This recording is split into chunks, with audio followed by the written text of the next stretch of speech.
position, please? So I'm Jackie Pick, and I'm here as a volunteer. I am a lawyer, but I'm not acting as a lawyer in this case. I'm just helping out the legal team here. And going to explain to you the evidence that we have from State Farm Arena here in Fulton County, which goes to what Ray was talking about in terms of fraud or misrepresentation. So when that cues, okay. So it's going to be tough because I'm going to have to depart from the microphone and point out some things at times. You're looking at one big room here. This is where, according to our witnesses, who've given us sworn affidavits, this is where the absentee ballots and military ballots are being tabulated on election day. So we have the tape from first thing in the morning all the way past the close of the polls.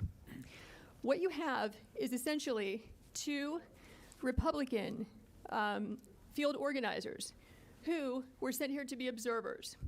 At no time were they actually permitted to observe in a meaningful way. I'm sorry, I have a voice issue today. They are roped off with the press on the side. See if I can show you. Keep your eyes right here. Okay.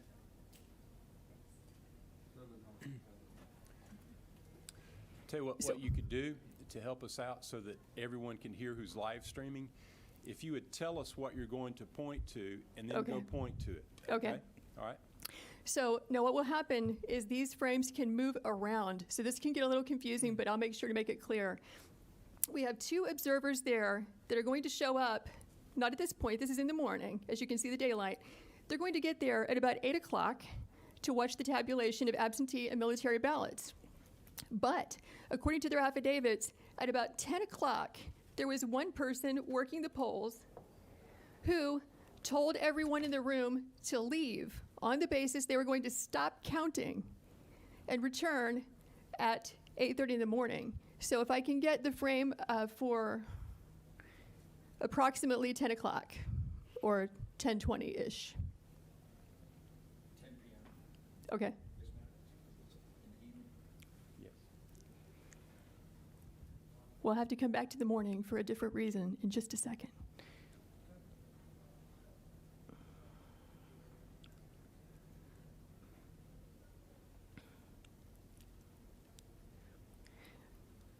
Okay, so you can see what time it is.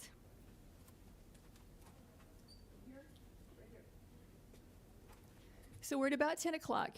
And what you'll notice is that the workers are present, working, and you have, back in that corner I pointed out to you, the press and the Republican observers.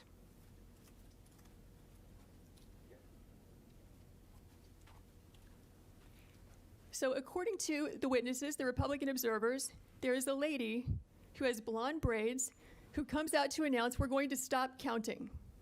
Everyone go home. And in fact, we see that.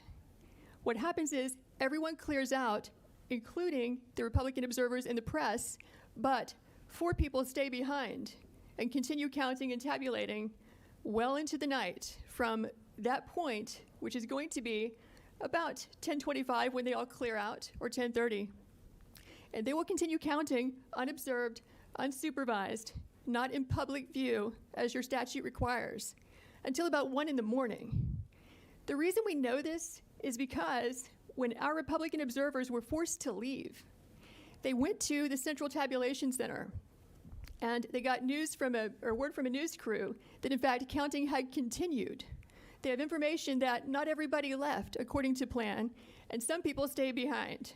So this shocked them, so they returned back to State Farm Arena at about 1 o'clock in the morning, where they confirmed that in fact people had just left State Farm Arena in contravention of what they had been told by the supervisors who are running this operation. So, okay, we're still at about 10 o'clock. Can you take us to about 10:25 so we can see the change? You're going to watch this place be busy and filled up to emptied at some time between 10:25 and 10:35, which is consistent with what the affidavits say.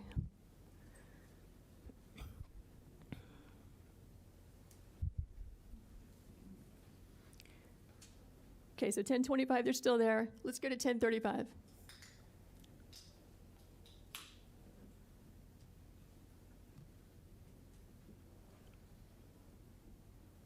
It takes it just a few minutes for the frames to actually catch up with there you go, with the time that you're seeing. So here you see it's all cleared out. We just went from 1025 to 1037.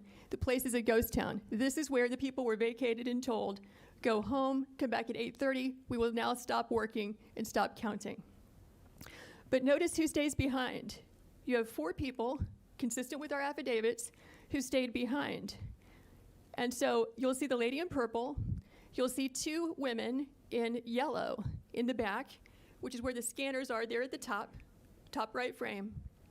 And then the lady with the blonde braids also, who told everyone to leave. Those are the 4 people who will stay behind.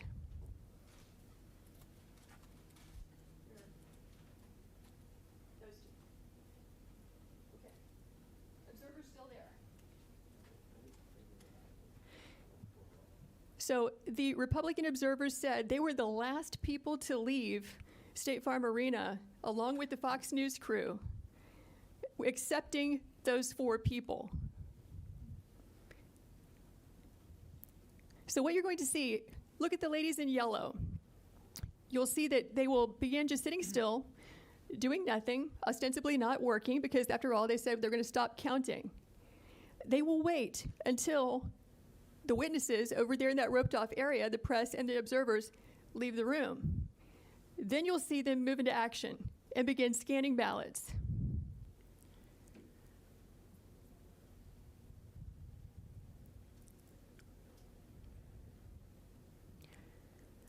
Okay, so I think what we can do now is fast forward to about 11. Do you see them? Yeah. Okay, there they walk. They're walking off. But the ladies in yellow are still there. Yes, keep your eyes on the lady in purple and the 2 in yellow and the woman in the blue apron with blonde braids, because those are the people who stay behind. Okay, so what you're going to see happen at about 11 o'clock is, once everyone is gone, coast is clear, they are going to pull ballots out from underneath a table. Watch this table.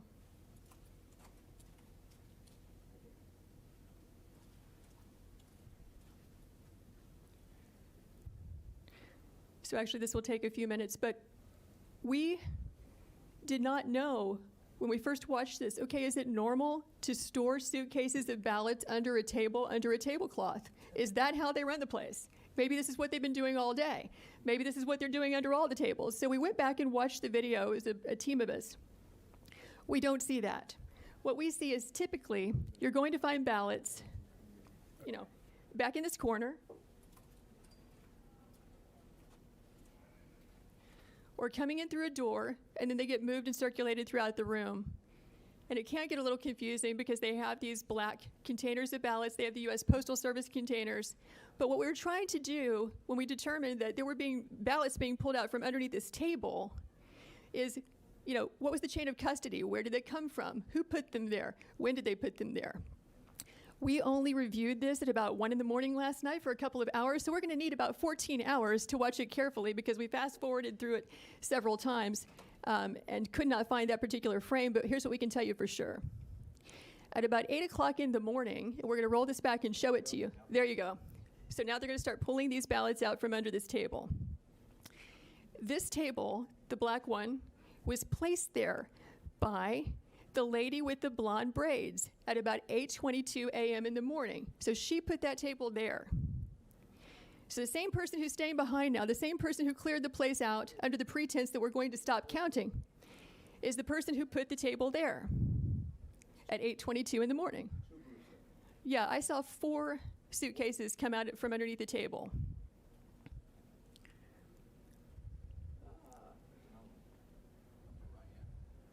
Yeah, upper right hand, you see the gentleman in the red. So he just pulled one out.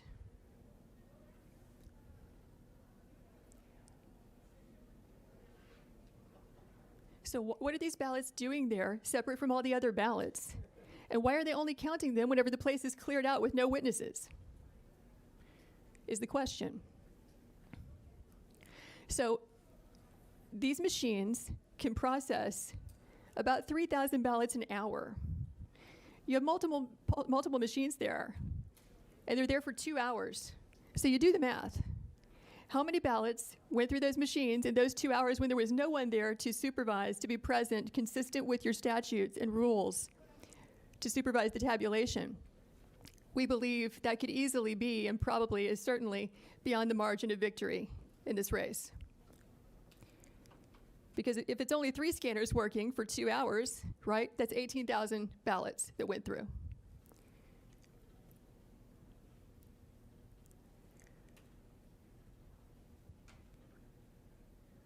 So we're now at 11:09. There were, in addition to the 4 workers that you see there were 2 other people who were bringing ballots in and out. The gentleman in red that you saw, and then a second person. I can't tell if it's a male or female based on their hair being pulled back in their mask, but in any event, that's 6 total people. And so if we were to sit here for the next 2 hours, what we would see is that this operation just goes on and on and on. They're scanning until about 12:55 in the morning. So we kept the video running. And we can show you the people who gave us the affidavits reappearing at that time, just as they said, around 1 a.m.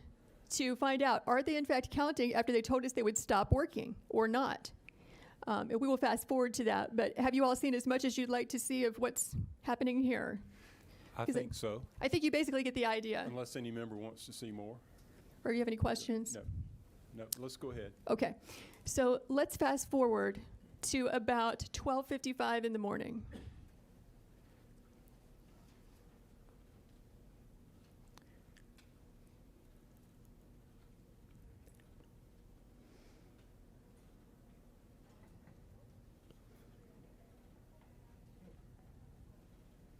Okay, so it's updated to 12:50. You can see these people are still there, up in the upper right-hand corner.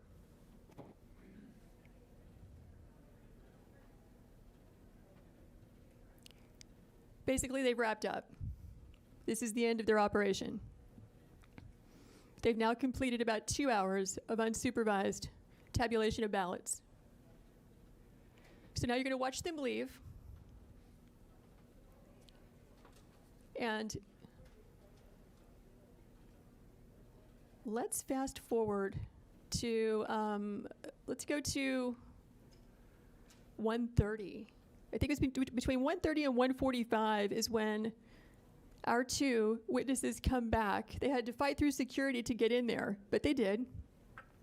And they say in their affidavits that 2 different people affirmed for them that people had been counting from, 10:30 when they cleared out until about approximately 5 minutes before they arrived.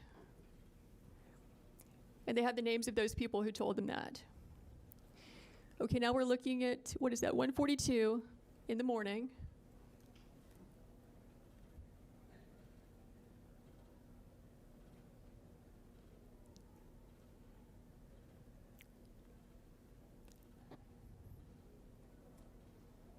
Is there a way to fast forward a bit or make it go a little faster? Okay, there are our guys right there in the lower left-hand corner.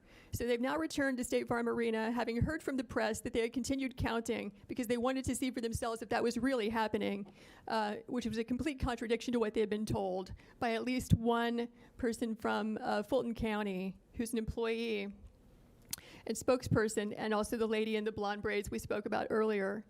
And so they see for themselves. And from this, we get the affidavit. I don't know the name of the lady in the blonde braids. They simply gave a description to us, and you can make out clearly who she is based on the people in the film. Lady in the blonde braids, halfway down her back, is the person who yelled out, "Everyone leave and stop counting." I believe Ms. Waller is the spokesperson for Fulton County elections, who remained behind. The other 2 people they don't have names for. They just said they were older women, and one of them had the name Ruby across her shirt somewhere. And that's as much as they know about who those people were. So our guys go in, they look around, they ask a few questions, and they leave. It is from their affidavits that we even knew to ask about this. And you might recall that the press reported there was like a supposed water break or water main break or pipe break or whatever, and that this was an excuse for people clearing out of State Farm Arena. It's not clear from the affidavits I saw whether or not that was the reason given by the election official or whether they gave any reason at all. They just said, stop, we're leaving, we'll be back at 8:30. So I don't know if that was at play here or not. Okay, can we back up to 8:22 a.m. in the morning, same frames, because we wanted to know, when did that table get put there? Who put it there? When did the ballots get put there? Who put it there? Okay, so 8:21. You'll notice the table's not there at all. Here it comes. There's the table going in that we're talking about where the ballots were obscured. That lady who's moving it is the lady with the blonde braids. She's dressed differently in the morning, so it took us a while to figure out that's the same person that you see at night with the blue apron on who's yelling for everyone to leave and who stays behind to help tabulate ballots after they've all left. So I can see that she's the one who chose to place that table there, close to the scanners. And so the video is still under review. We need to spend hours reviewing carefully how those ballots got there. But we can tell you that it appears to be an aberration from how the other ballots were handled in that room throughout that day. So that's the gist of it. Do you have any questions? Any questions, Senator Deedy?